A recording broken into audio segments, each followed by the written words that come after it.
to you all at home. You've still got a chance to win this race, haven't you? Just drive. I wanna be the only one to feel alive.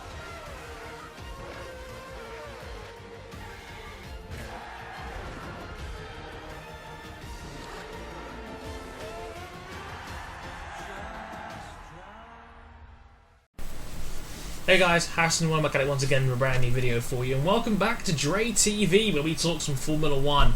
Unfortunately, this has come about a little bit later than I would have liked. The unfortunate reason as to why that is because I spent about 4 hours updating my PS3 and trying to work my Ava Media Live Gamer Portable to try and record my PS3, and it didn't work. So I'm slightly disgruntled about that now. So it's another F1 2014 gameplay backdrop in the background. Sorry about that. But I want to talk about a story which I think, in my eyes, went a little bit under the radar in terms of Formula One news lately, with Christian Horner's constant bitching, and the talk of Carlos Sainz Jr. becoming a Toro Rosso driver, which I'll be talking about in a future episode, and the talk of whether Jenson Button will be leaving Formula One or not, which is looking quite likely. But again, more videos to cover that soon. But I want to talk about Nico Hulkenberg again, because he's always a good topic to talk about, and his news that Nico Hulkenberg will be joining the Porsche Le Mans team temporarily as a part-timer during the 2015 WEC season. He will take part in the 24 Hours of Le Mans, their Blue Ribbon event, and the 6 Hours of Spa event as well. Very cool news, in my opinion. It's very nice to see another Formula One star doing things elsewhere, because we all know that as much as F1 is a press pit, and it can be a pit of vipers at times, and some drivers just miss out and have to do other things, like we're seeing in Formula E right now, DTM, the WEC, all kinds of other formats and whatnot. It's nice to see a guy like Hulkenberg be able to do double duty. He's not leaving Force India for this job. It's a part-time job on the side to coincide with his Formula One active duty. So very, very cool that he's been given this opportunity. And I can't remember the last time a driver's been in Formula One and the WEC at the same time. And if anyone knows anything more on that, I'd love to know more. I don't know if there's ever been instances of people doing double duty rather than just doing one or the other, like Alan McNish, who did both one after the other. So let's talk about the switch real quick. It's an interesting one because it's Nico Hulkenberg, and he's a guy who many say is a very underrated driver. I don't think he's underrated. I think he's overrated, and the reason why that is that everybody points out he's underrated. So if everybody is pointing out how underrated Nico Hulkenberg is, he's not underrated. He's just a damn good driver.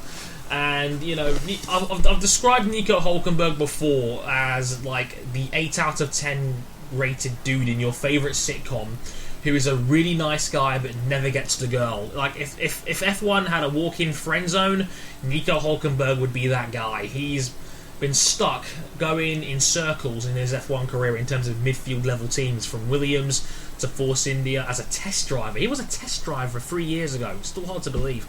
From Force India to Sauber, and now back to Force India again. And to be honest, I don't see Force India as a team that are going anywhere anytime soon. Their main competition right now is McLaren for 5th in the Constructors, and while Force India have had a tendency of starting the season strong but then fading as the year goes on because they keep losing out in the development race because they haven't got the money to keep up with a team like McLaren, a Williams, a Red Bull, a a Ferrari, that kind of 2 to 4 territory which they really want to get into but have not been able to crack yet. They are literally the middle team in Formula One. 6th in this year's Constructors' Championship, for instance. So literally smack dab in the middle of the field. And they've not really shown any sign to say they could crack McLaren. Yeah, they came on strong at Abu Dhabi, but the double point was a big factor in that one.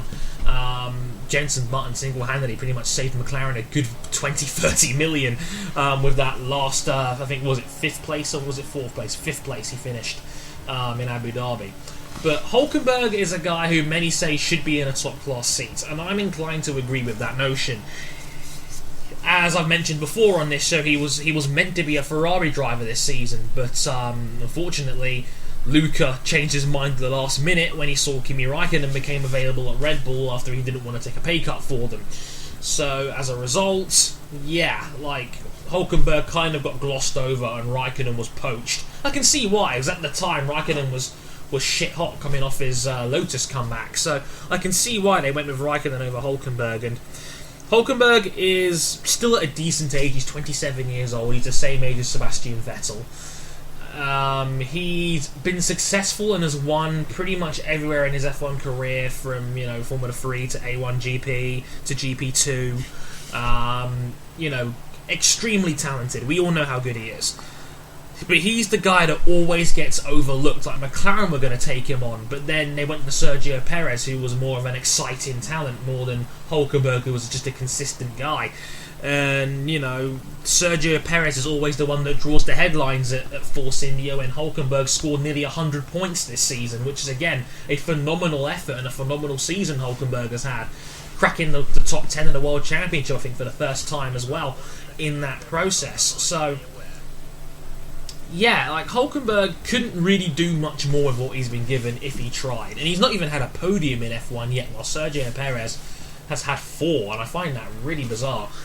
The cookie crumbles in weird ways in Formula 1 sometimes. But, yeah, like, Hulkenberg could do with something like this, I reckon, to boost his job prospects and just, give him another platform for him to shine. A lot of people love Mark Webber, and, Webber did very well for himself for Porsche in this year's Le Mans and WEC season in general. And, why not if something like this comes along? And it's a great pull for the WEC, and the WEC has got a growing audience. It seems to be liked by a lot of motorsport fans. It's growing in terms of stature. I think it's got a good fan reputation behind it. I mean, Formula 1 is a sport right now that is being largely criticised for a lot of things at the moment, while at the same time, I think the WEC is getting more and more respect from fans, and I think it's more respected for its, in fact, it embraces technology and it embraces, innovation and the camaraderie of the teams. I mean, one of my favourite moments from this past year's Le Mans was Porsche, who won it with one of their cars stuck in the garage for hours on end. And when they came back out to finish the race with about 40 minutes to go in the race, the whole Audi pit garage got out and started applauding them. And what's their motto?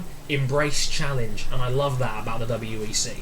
And it's got a growing stature, and people seem to like it more and more, and like the direction it's going in. And they seem to be pulling in a lot more, big name, top quality drivers. As Tom Christensen is going to retire this year, we have, Mark Webber now, who's going to continue the next chapter of his racing career. There's a good possibility Jenson Button might be making the way over for whatever LMP1 team wants to take him on, because Jensen's been inundated with phone calls, apparently, according to his agent, and it's not looking like his Formula 1 career will be continuing. And now, even temporarily, having Nico Hulkenberg, one of the best F1 drivers in the world in the WEC, even temporarily, for now, is a great thing, and it's something the WEC can actively endorse.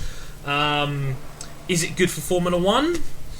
Now, that's a different matter entirely. Now, does it look good when one of the largely respected guys in the paddock, by fans, by critics, and by drivers, is taking Le Mans jobs on because he can't get any top-tier job prospects elsewhere? It's not entirely sure that's as good a look, if you get what I'm trying to say. And, it's definitely something that, it speaks volumes of the situation Hulkenberg's been in his F1 career for a good few years now. So that's certainly one to get people talking. So, Hulkenberg at Porsche, it's a great move. A German team, German driver, very popular, great for the WEC. Hopefully you'll get some more eyes on that, because they're doing some great things in the World Endurance Championship.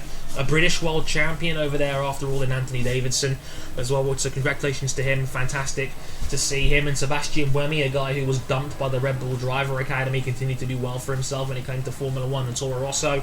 So, is it a good look for F1 that Hulkenberg's looking elsewhere? Is it good for the WEC that Hulkenberg has come in? And what do you make of his job prospects in general? Is he a guy that will ever get a top class seat?